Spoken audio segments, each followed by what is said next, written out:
Bismillahirrahmanirrahim. Assalamualaikum warahmatullahi wabarakatuh.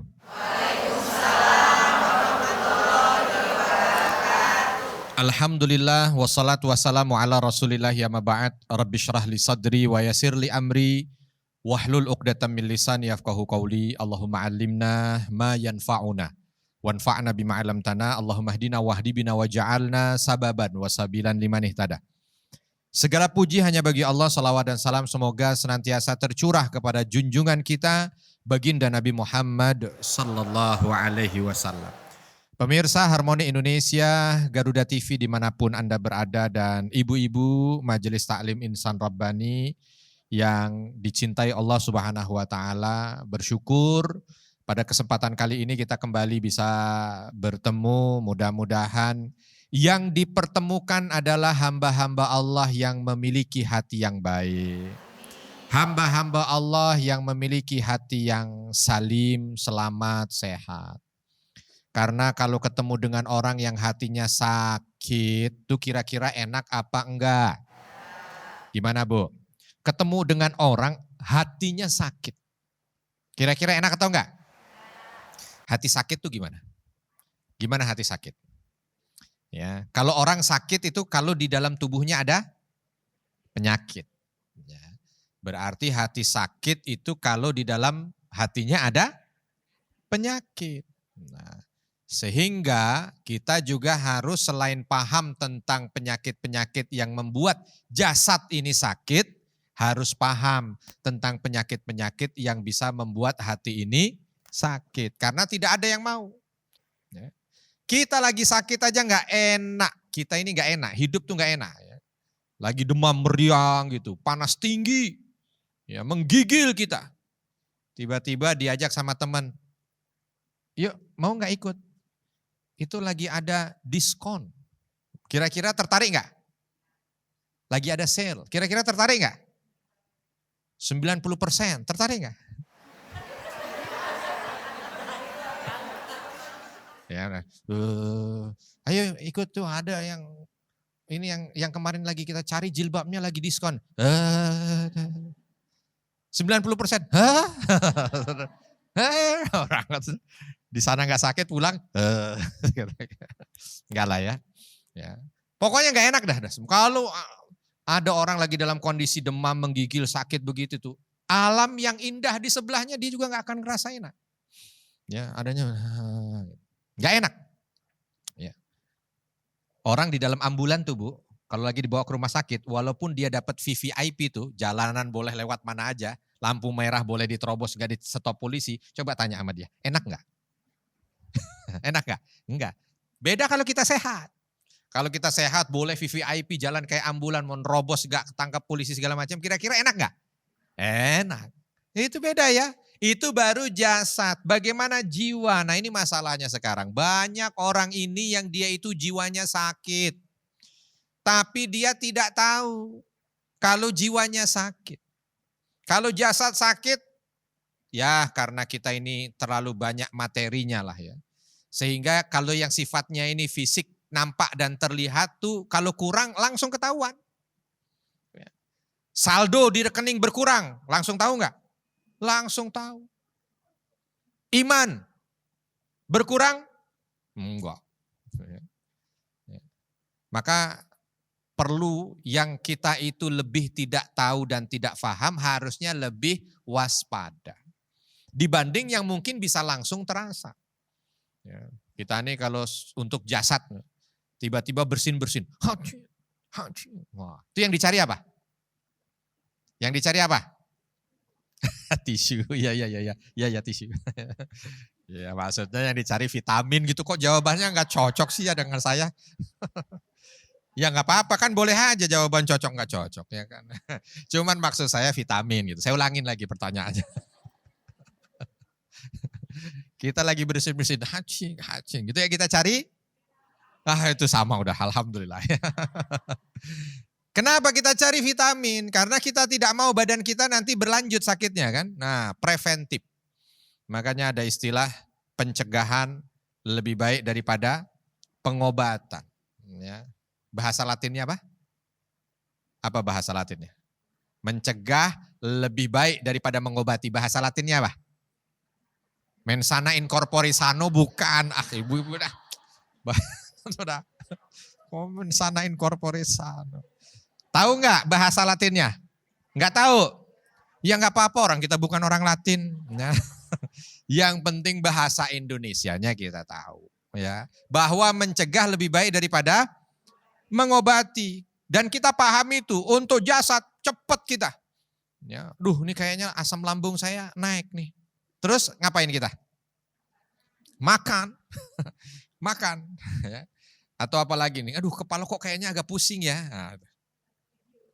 Makan bakso, tidur, ya, terus apa lagi? Ya, toko emas. Langsung di sana sekarang untuk hati. Ini penting.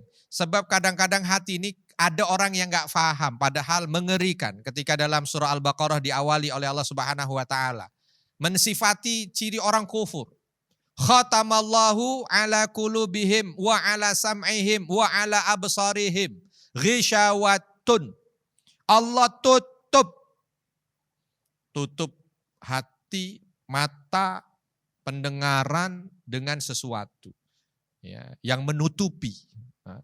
Ini ditutup gitu. Kalau udah ditutup berarti bukan karena apa-apa kita takut dengan tutup ini. Sebab kalau sudah ditutup, hidayah Allah tidak sampai. Ditutup, petunjuk Allah tidak sampai. Fi qulubihim marad, di hati mereka ada sakit. Fazadahumullahu marada. Dan Allah akan tambah sakit yang ada di hati seseorang itu kalau dia tidak segera untuk membuatnya sehat. Jadi hati ini ada 3 memang. Ya, ada 1 hati mati. Nauzubillah. Jangan sampai tuh hati kita mati. Ya, kalau mati nggak bisa hidup. Ya, sebab kalau masih hidup belum mati. Ya, itu rumus umum. Ya. Tapi kalau sakit, nah ini nih, sakit masih bisa sehat. Jadi ada hati mati yang tidak ada iman sama sekali, mati ini hati. Yang kedua hati sakit, iman ada tapi masih kalah dengan dosa. Yang ketiga hati sehat atau hati yang salim, selamat. Nah ini semuanya harus yang ini nih. Ya, harus yang terakhir ini, qalbun salim. Illa man atallaha biqalbin salim. Tidak ada orang beruntung nanti di hari akhir. Tidak ada makhluk beruntung ketika dia mengakhiri hidup dari dunia ini kecuali yang datang kepada Allah dengan hati yang selamat. Kalau kita tidak mau yang lebih lanjut lagi, sekarang tidak ada orang yang bisa nikmat hidup kecuali hatinya itu salim. Hatinya sehat, hatinya selamat. Kira-kira yang ada di sini, ini hatinya sehat apa sakit? Sakit apa sehat? Alhamdulillah. Kalau jam-jam 10 pagi hari libur selesai bersih-bersih, duduk kita di ruang tamu di meja, di situ ada Al-Quran, ada handphone, ada remote. Yang dipegang Al-Quran, Masya Allah. Memang kalau orang hatinya sehat begini bentuknya.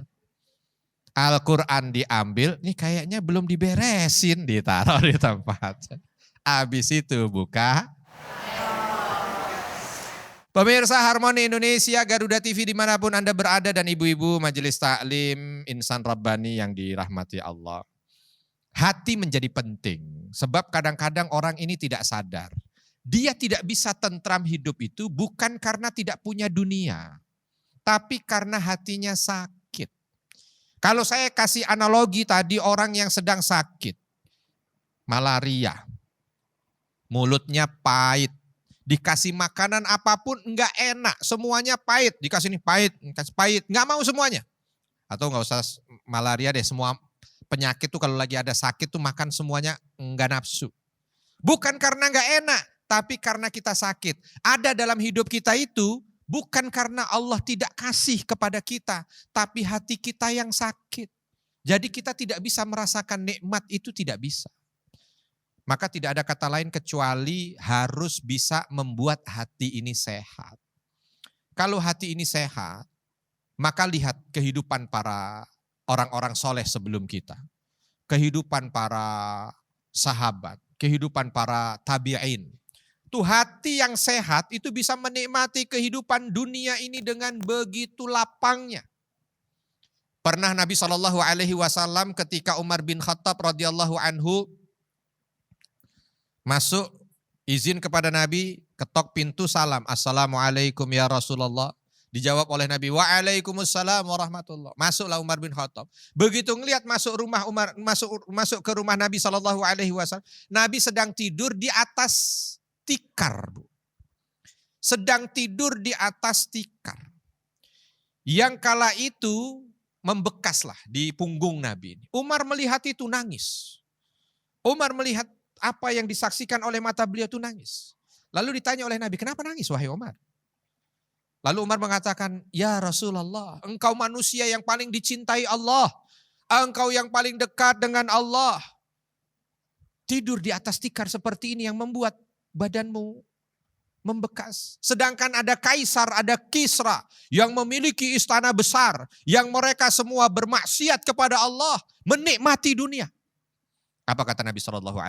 Ya Umar, mali walid dunia. Umar, apa urusannya aku dengan dunia?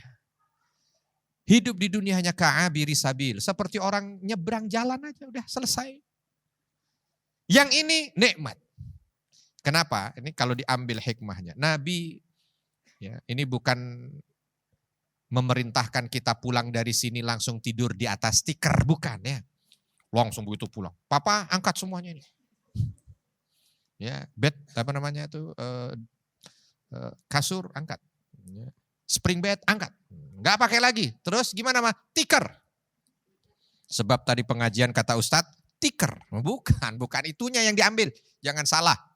Ya, tapi bagaimana kita mengambil pelajaran dari Nabi Shallallahu Alaihi Wasallam? Dunia tidak membuat beliau itu berubah untuk bisa merasakan mana yang enak, mana yang tidak enak, mana yang nikmat, mana yang tidak nikmat.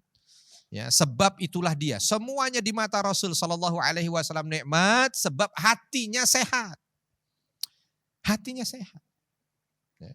Kalau orang yang hatinya sehat, Bu, daripada dia punya tabungan 2 miliar tapi enggak sholat, lebih baik punya tabungan 20 miliar rajin sholat.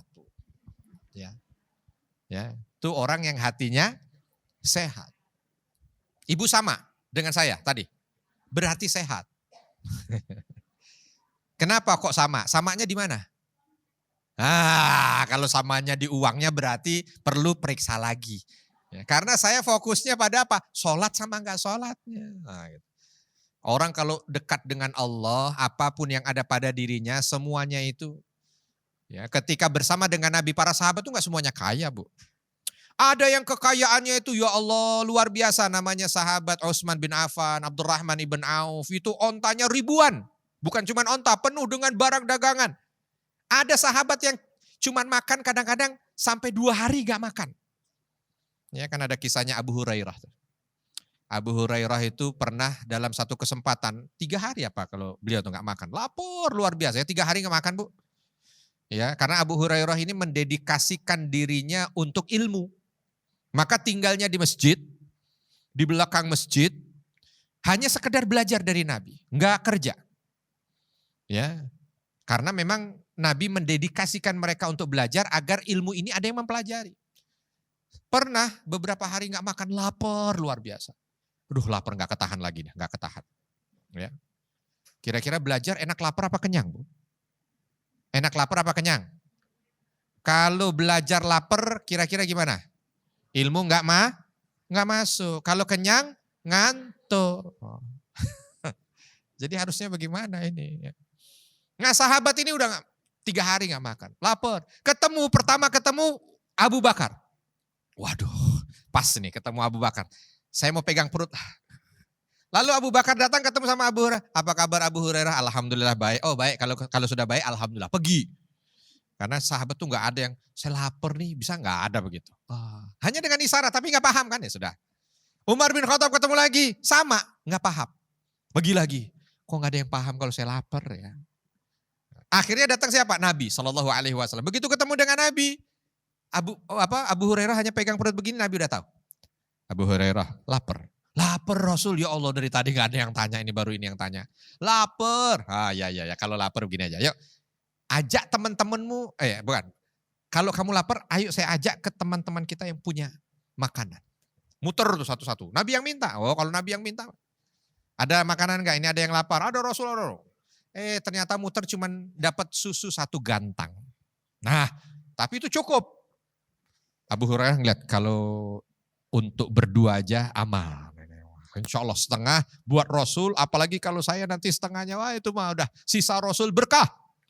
Udah dibawa nih sama Rasul, terus udah siap mau minum. Abu Hurairah disuruh nyari sama Nabi. Coba kamu cari teman-temanmu yang lapar juga. Hah? Masa suruh cari teman yang lapar? Udah cari aja cari. Akhirnya dicari. Dikumpulin tadinya dikit-dikit. Karena kan tahu. Kurang, cari lagi, cari sampai penuh. Dah, udah gak apa-apa lah banyak. Tapi insya Allah saya duluan. Makanya Abu Hurairah langsung duduk di sebelah kanan Nabi. Ya, sebelah kanan sini, sebelah kanan. Sebab tahu tuh kalau Nabi biasanya muterin sesuatu pasti ke kanan. Jadi biar abis Nabi minum, langsung diminum oleh Abu Hurairah. Orang saya yang usaha, masa saya nggak dapat. Diminum, selesai bukan ke kanan, tapi ke arah kiri. Ke arah berlawanan. Abu Hurairah lihat, ya Allah, ya Allah, ya Allah, ya Allah. Ya. Masih ada, diminum. Karena masih melihat Nabi, kata Nabi, minum lagi habisin. Lagi tambah lagi, sampai kenyang. Kata Abu Hurairah, demi Allah, penuh ini perut, kenyang, dan itu masih nyisa. Pelajaran yang bisa diambil Abu Hurairah tidak pernah dalam riwayat itu mengeluh dalam hidup. Walau kondisi hidupnya begini. Ya, gak pernah itu ada riwayat Abu Hurairah mengeluh sebab capek belajar karena gak punya duit. Gak ada itu. Gak ada. Gak pernah update status yang aneh-aneh itu Abu Hurairah. Gak pernah. Ini kita kadang-kadang baru dikit aja udah. Itu. Kenapa? Hatinya. Jadi menikmati apapun itu nyaman. Sholat datang bersama dengan Abdurrahman ibn Auf. Abu Hurairah pakai baju dari karung goni, Abdurrahman ibn Auf pakai baju dengan kain yang bagus. Nggak pernah ada ngelihat. Ya elah, nggak ada begitu, nggak ada. Pandangannya itu pandangan nikmat aja. Melihat orang lain dalam kondisi yang lebih dari dia, kalau itu urusannya duniawi tidak akan menimbulkan rasa iri dengki. Manusia akhir zaman lain cerita. Ya. Ada orang yang kelihatannya lebih dari dia. Hah? Kok dia udah punya? Hah? Kok? Itu tuh. Tuh hati sakit tuh. Makanya ada kadang-kadang orang tuh bangun dari tidur bu. Sehat dia, gak ada masalah. Senyum-senyum.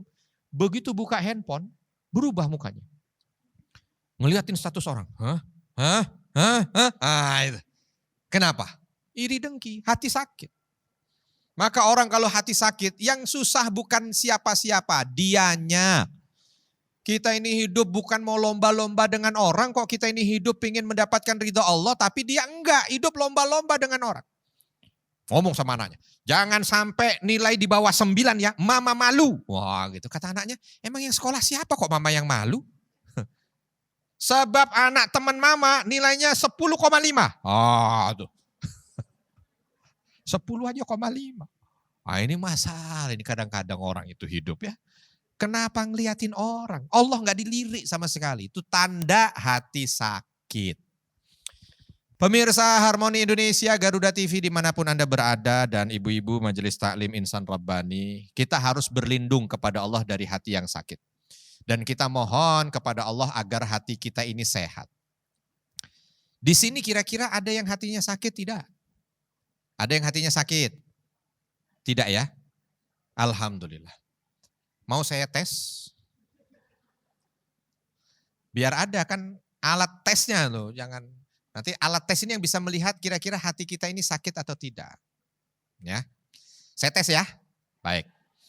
Kalau ibu-ibu punya tetangga, baru bangun rumah 3 tingkat, beli mobil 7.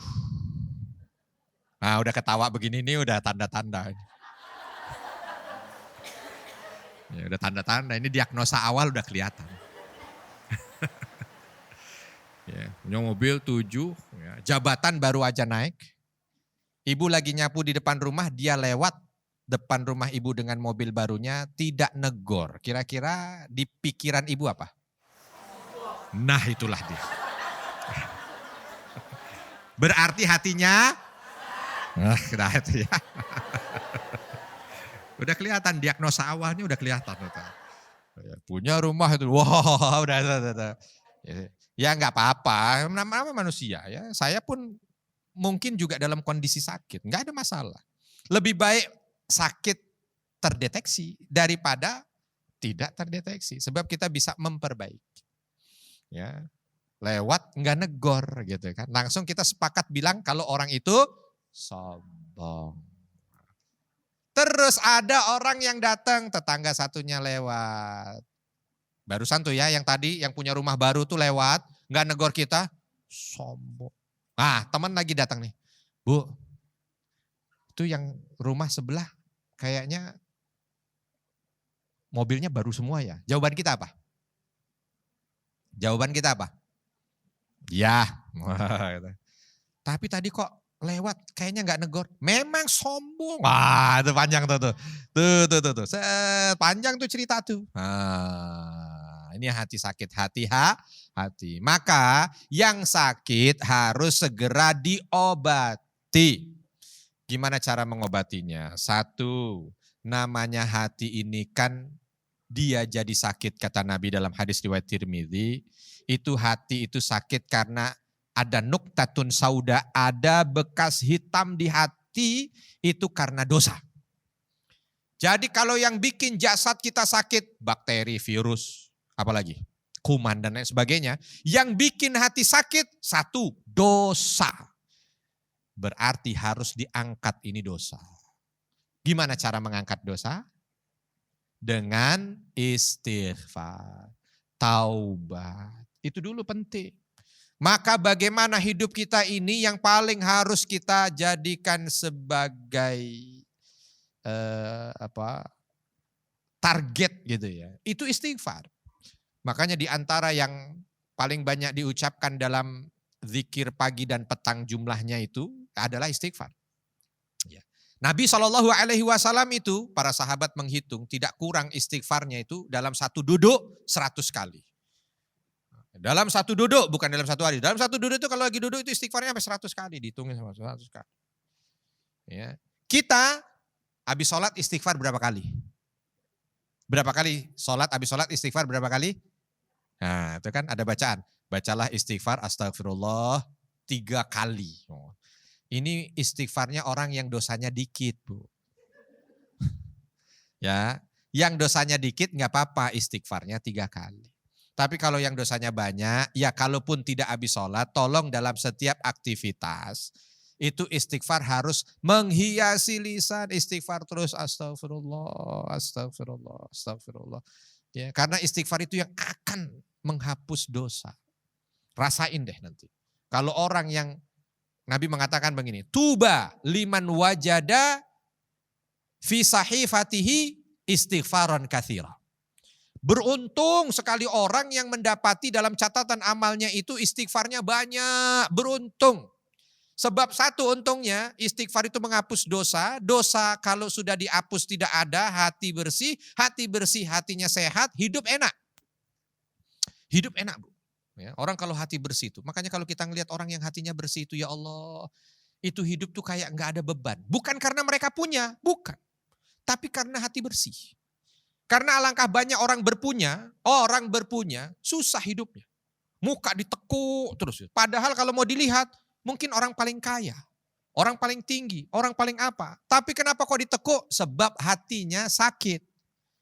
Tapi kalau hatinya sehat, kaya raya, hati sehat, jabatan tinggi, Masya Allah. Itu tidak ada kecuali manfaat. Nah, yang kita minta itu supaya hati kita ini sehat. Maka perbanyak istighfar. Pulang dari sini istighfar terus. Astagfirullahaladzim, astagfirullahaladzim. Nanti sampai di rumah berantakan istighfar. Astagfirullahaladzim. Ketemu suami, ya, istighfar banyak. Nah yang kedua, yang menghapus dosa juga adalah amal saleh. Wa atbi'is sayyi'atal hasanata tamhuha. Ikuti perbuatan buruk yang pernah kalian lakukan itu dengan perbuatan baik, sebab itu menghapus perbuatan buruk, menghapus dosa. Nih Bu, mohon maaf. Kita pengajian di sini 1 jam. Yang di rumah nonton TV acara ini 1 jam. Diniatkan ibadah kepada Allah, ini amal saleh. 1 jam kita di sini itu menghapus dosa yang mungkin kalau nggak dihapus dengan ini bisa jadi 1000 tahun kita di neraka. Cuman gara-gara kita pengajian 1 jam kata Allah hapus dosa, hapus dosa. Itu kalau disetarakan dengan siksanya di neraka itu 1000 tahun. Coba bayangkan, modal 1 jam, nikmat 1000 tahun. Itu di akhiratnya, belum di sini. Makanya wajar kadang-kadang orang kalau pengajian itu Bu, kalau ada kamera before dan after, wah itu beda. Muka masuk dengan muka keluar beda. Beda. Muka masuk, muka lapar, muka keluar, muka kenyang.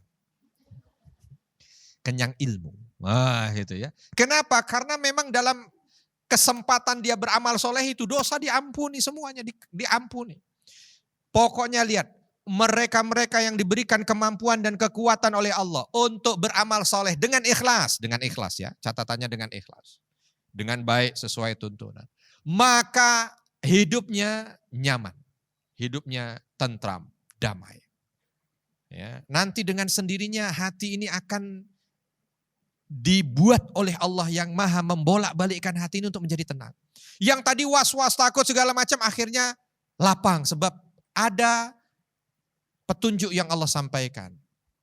Apapun yang saya was-waskan, saya pun hanya hamba. Yang memiliki anak saya walaupun dia anak saya adalah Allah. Allah yang akan menjaganya. Maka saya akan pasrahkan kepada Allah. Gitu langsung lapang itu hati. Tapi itu bisa didapat dengan apa? Diawali dengan berzikir. Ya, nah itu udah terus. Ya. Biasakan itulah. Atau menurut para ulama-ulama terdahulu, ada sesuatu yang bisa cepat juga mendatangkan obat untuk hati. Apa dia? Salawat kepada baginda Nabi Muhammad Sallallahu Alaihi Wasallam. Karena dengan salawat ini, 1 itu amal soleh, 2 di dalamnya ada menyebut asma Allah, dan yang ketiga mengingatkan kita kepada Rasulullah dan menumbuhkan cinta. Makanya ini dahsyat. Perbanyak salawat kepada Nabi. Itu akan membuat hati kita ini bersih dari segala keburukan. Dan membuat hati ini sehat. Ya. Bismillahirrahmanirrahim. Alhamdulillah wassalatu wassalamu ala rasulillah. Pemirsa Harmoni Indonesia, Garuda TV dimanapun Anda berada, dan ibu-ibu Majelis Ta'lim Insan Rabbani yang dirahmati Allah. Tiba kita sesi untuk tanya jawab. Silakan, ada yang ingin bertanya? Ya silakan Ibu. Assalamualaikum warahmatullahi wabarakatuh. Waalaikumsalam warahmatullahi wabarakatuh. Perkenalkan Pak Ustadz, nama saya Yuli, izinkan saya bertanya. Ya silakan Saya Ibu. mencermati fenomena mungkin yang sedikit terjadi mungkin di kalangan kami mamah-mamah muda juga, bukan cuma anak-anak ataupun dewasa, bahwa sekarang tuh ada namanya OVT. Kalau anak-anak bilang tuh namanya overthinking gitu. Nah itu sebenarnya kalau saya telaah itu salah satu dari hati yang sakit, benar ya Pak Ustadz? Betul. Nah bagaimana menurut Pak Ustadz melihat fenomena yang terjadi, anak-anak tuh sering bilang, saya udah OVT nih, OVT, secepat itu mereka bilang begitu.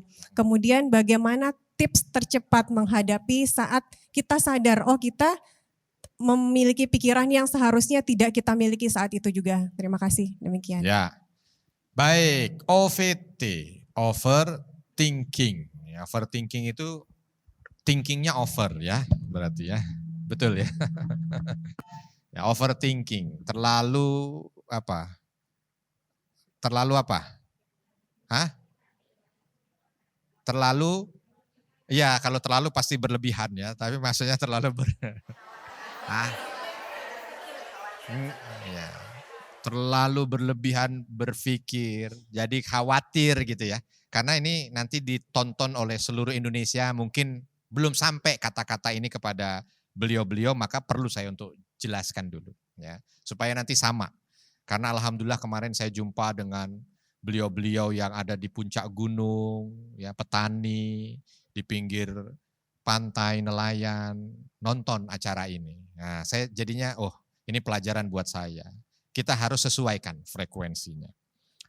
Overthinking, berlebihan dalam sebuah keinginan lah mungkin begitu ya. Atau berlebihan memikirkan sesuatu sehingga kadang-kadang timbulnya khawatir, was-was.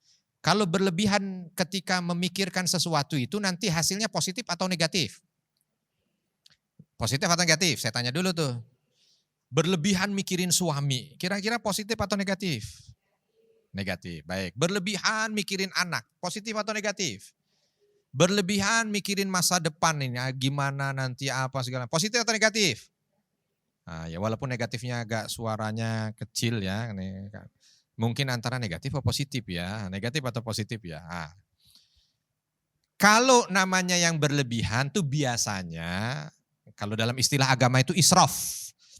Orang yang berlebihan pasti akan arahnya tidak baik, negatif ya. Maka tidak boleh berlebihan.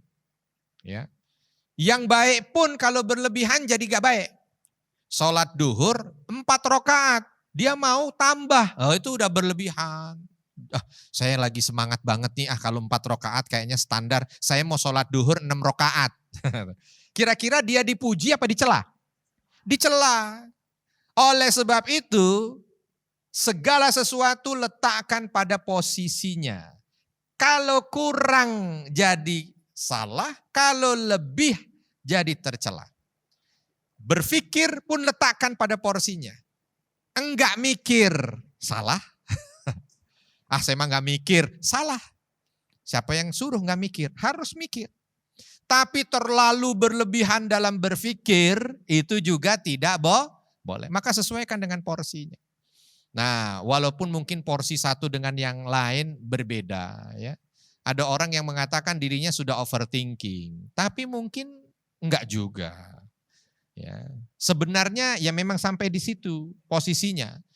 Tapi memang ada orang yang sudah berlebihan ketakutannya, berlebihan cemasnya, berlebihan was-wasnya. Ya. Nah, itu berarti yang sudah tidak pas. Sebab kalau manusia takut, manusia was-was, manusia cemas itu biasa. Sampai pada taraf itu biasa. Sebab justru dengan itu dia akan mempertahankan kehidupannya. Ya, makanya tercipta jaket sebab dia takut dingin. Ya, tercipta tabungan sebab dia nanti mikirin hari tua. Tercipta apa lagi? Ya, safety belt ya, sebab ketika dia membuat mobil dia cemas kalau ini nanti ternyata kecepatannya 200 km per jam, kecelakaan akan fatal. Selama itu normal, nggak ada masalah. Sebab itu yang akan membuat dia memiliki self defense, cara bertahan. Tapi kalau sudah berlebihan, penyakit. Ya, kita hanya berpikir untuk sesuatu yang bisa kita kerjakan. Tetapi jangan melampaui batas. Contoh, aduh gimana ya nanti kalau saya pensiun. Sekarang enak alhamdulillah saya masih kerja gaji 2,5 miliar. Nah begitu pensiun kan udah gak dapet sama sekali, aduh gimana? Gitu. Makanya ada post power syndrome.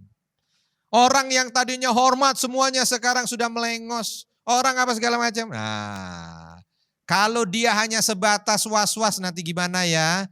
Kira-kira masih bisa tidak saya hidup tanpa menyusahkan anak, saya hidup tanpa menyusahkan yang lain, masih bagus. Tapi begitu dia sudah berlebihan, nanti gimana ya kalau saya sudah tidak punya ini, saya nggak dihormati lagi. Wah nanti kalau sakit saya bagaimana? Wow. Banyak tuh nantinya tambahan-tambahannya. Ini berarti sudah berlebihan. Kalau sudah berlebihan, obatnya hanya satu, balikkan semua kepada Allah. Emang iya kita mau hidup segitu lama? Jangan-jangan kita diketawain malaikat. Aduh gimana nanti saya kalau pensiun ya, kata malaikat. Kok pensiun? Tinggal 2 hari lagi. Tinggal 2 hari lagi.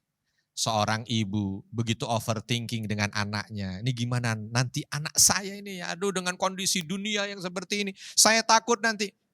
Bagus takut. Takutnya yang akan membawa dia sekolah di tempat yang baik.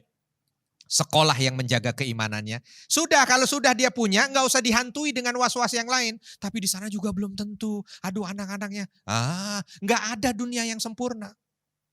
Gak ada tempat yang bisa memenuhi segala apa yang ada di impian. Namanya juga mimpi. Kalau mimpi tempatnya hanya di tidur.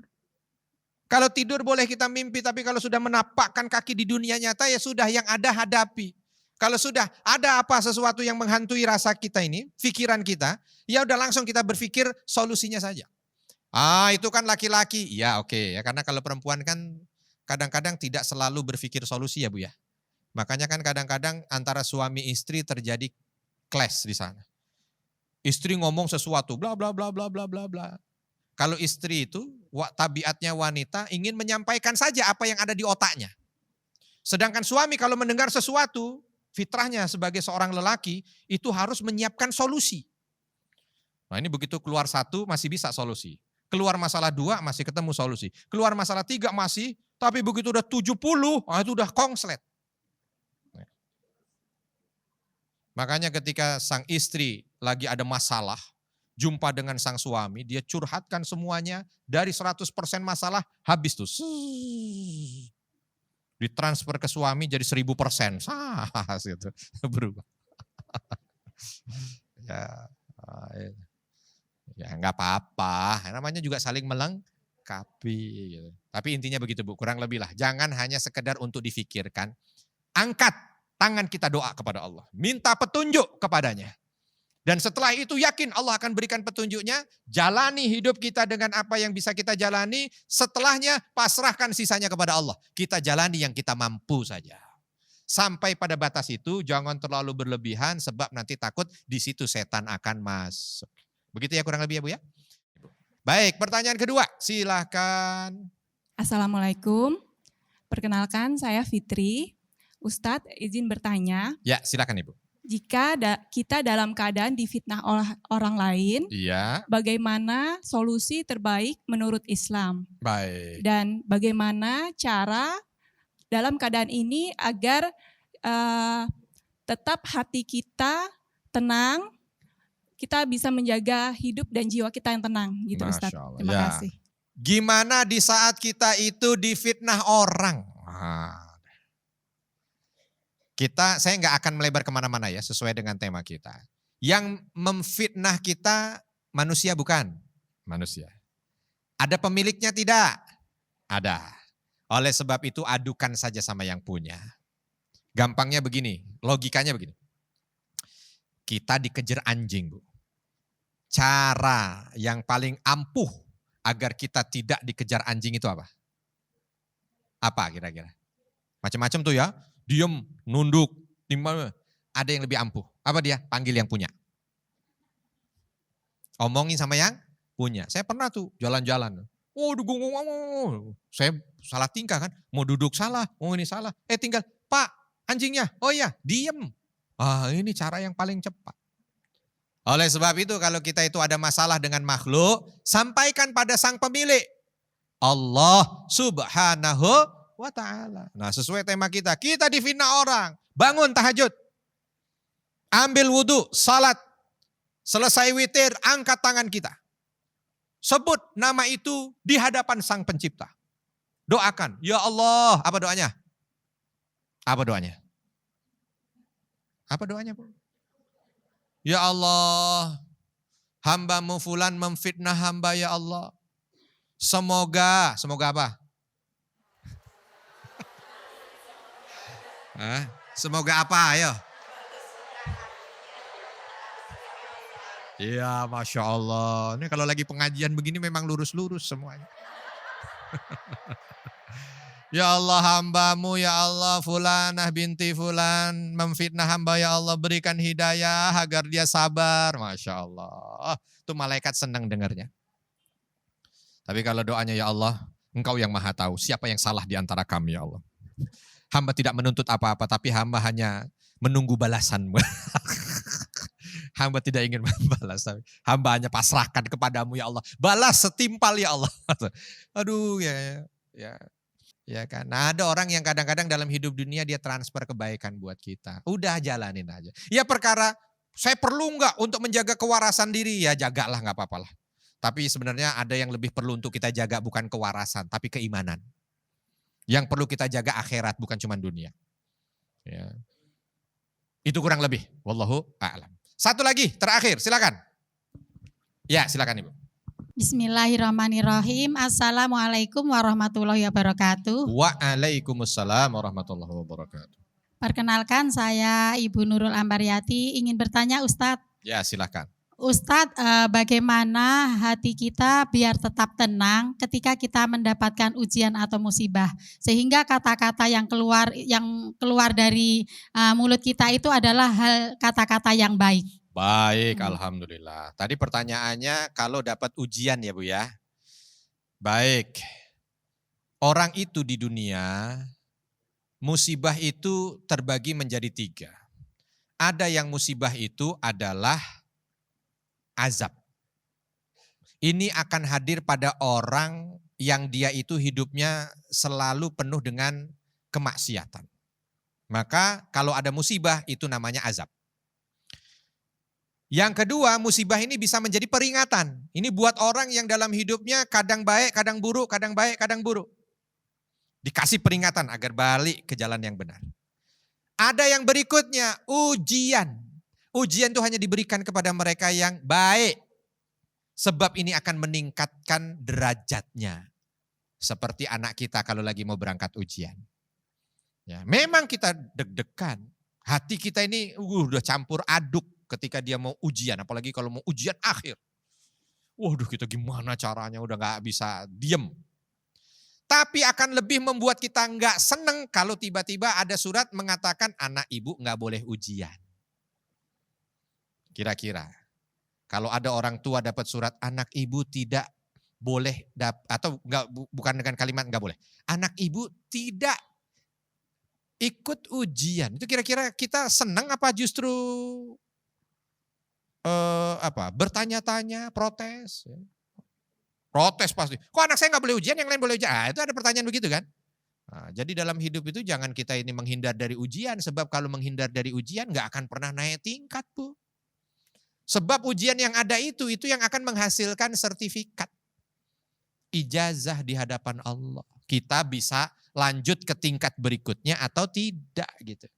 Jadi kalau cara berpikir kita menghadapi ujian itu dengan itu, enjoy kita. Sebab kita fokusnya pada apa? Pada hasil, bukan pada proses. Ya, makanya anak-anak tuh kan kalau ujian begitu udah dapat lulus, dan mereka akan jalani sesulit apapun. Nggak akan dihindari. Sebab apa? Mereka bukan fokus pada soal-soal semata, tidak. Tapi mereka akan fokus pada masa depan mereka.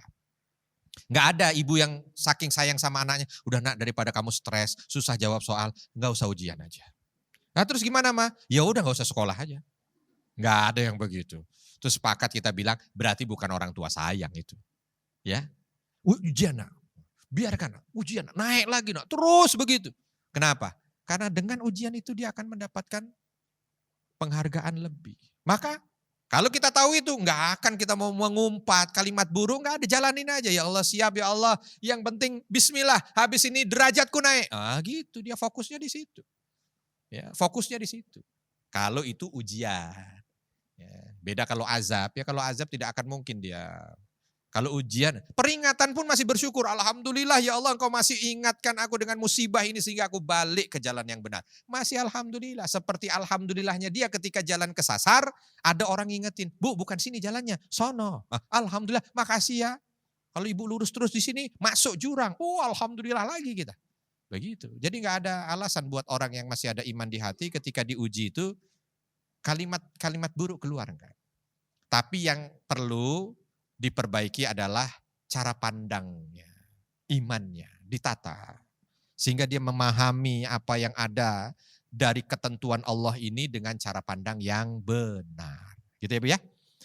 Baik, mudah-mudahan apa yang kita pelajari mendatangkan rahmat dan kebaikan dari Allah Subhanahu wa taala, menambah ilmu kita yang dengannya menambah kecintaan kita kepada Allah Subhanahu wa taala.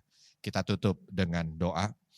Alhamdulillahirabbil alamin hamdan syakirin hamdan na'imin hamdan yuafi ni'amahu wa yukafi'u mazidah. Rabbana lakal hamdu kama yanbaghi li jalali wajhikal karimi wa 'azimi sultanik. Allahumma ighfir lil mu'minina wal mu'minat wal muslimina wal muslimat al ahya'i minhum wal amwat. Innaka sami'un qaribun mujibu da'wat ya qadiyal hajat. Ya Rabbana, ya Allah, ya Tuhan kami. Begitu banyak nikmat yang sudah Engkau berikan kepada kami. Nikmat dari kami lahir sampai dengan detik ini. Ya Rab, kami memohon kepadamu dengan segala keterbatasan yang ada pada kami. Sempurnakanlah nikmat-nikmat ini. Wabil khusus nikmat iman dan Islam. Wabil khusus nikmat hati yang sehat. Sehingga dengan hati yang sehat ini kami makin cinta padamu. Dengan hati yang sehat ini kami makin baik menjalani amanah sisa hidup kami di dunia. Dan dengan hati yang sehat ini kami akan dipanggil dengan panggilan terindah. Ya ayyatuhan nafsul mutmainnah. Wahai jiwa-jiwa yang tenang, hati yang selamat, hati yang sehat. Kembalilah ke haribaan Tuhanmu dengan ridha dan diridhai. Masuklah ke dalam golongan hambaku. Ya Allah, panggillah kami dengan panggilan itu. Rabbana atina fid dunya hasanah wa fil akhirati hasanah wa qina adzabannar. Wa sallallahu wa sallama ala nabiyina Muhammad walhamdulillahi rabbil alamin. Kalau ada kesalahan saya mohon maaf dan kepada Allah mohon ampun. Subhanakallahumma wa bihamdika asyhadu an la ilaha illa anta astaghfiruka wa atubu ilaik. Wassalamualaikum warahmatullahi wabarakatuh.